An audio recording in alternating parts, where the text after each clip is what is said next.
Well, incremental business momentum for the banking sector in FY23 has been the best ever, with incremental deposit momentum of 15.8 lakh crore and incremental loan growth of about 17.8 lakh crore.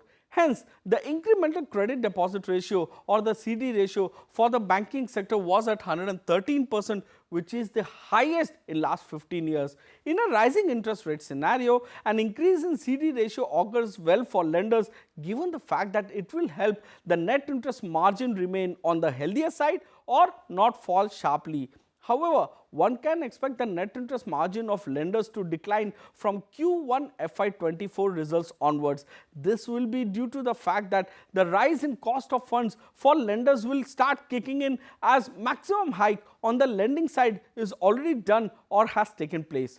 Banking sector has ended FY23 with total deposits of 180.44 lakh crore and total loans of about 136.75 lakh crore. The credit deposit ratio for the sector for FY23 is the best in last 3 years, coming in at 75.8% when compared to 72.2% in the previous year.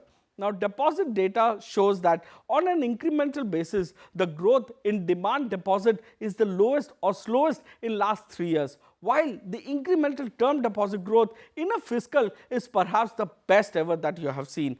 Also, kindly note that some of the low-cost deposits may have moved to high-cost term deposit due to rise in interest rates that we saw in FY23.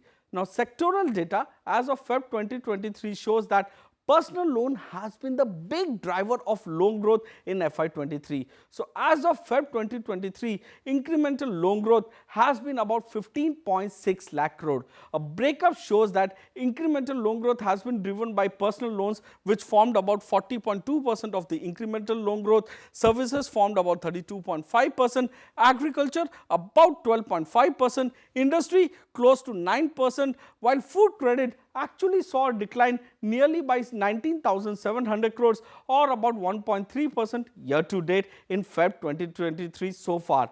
Now, the loan breakup for the industry as of Feb 23 shows that personal loans formed about 29.8% of the loans, services formed about 26.2%, agriculture nearly about 24.5%, industry about 12.3%, food credit nearly 7% and others about 0.26%. So, in terms of outlook, the loan growth may slow down going ahead. Higher repayments of principal amount in the EMI can also lead to slowdown in the loan growth rate.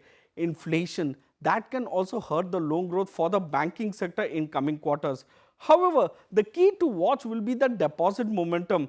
The war has already started on deposit rates, especially by HDFC Bank, which is offering one of the highest term deposit rates amongst large peers. Now, private banks have gone back to branch expansion in order to grow their balance sheet.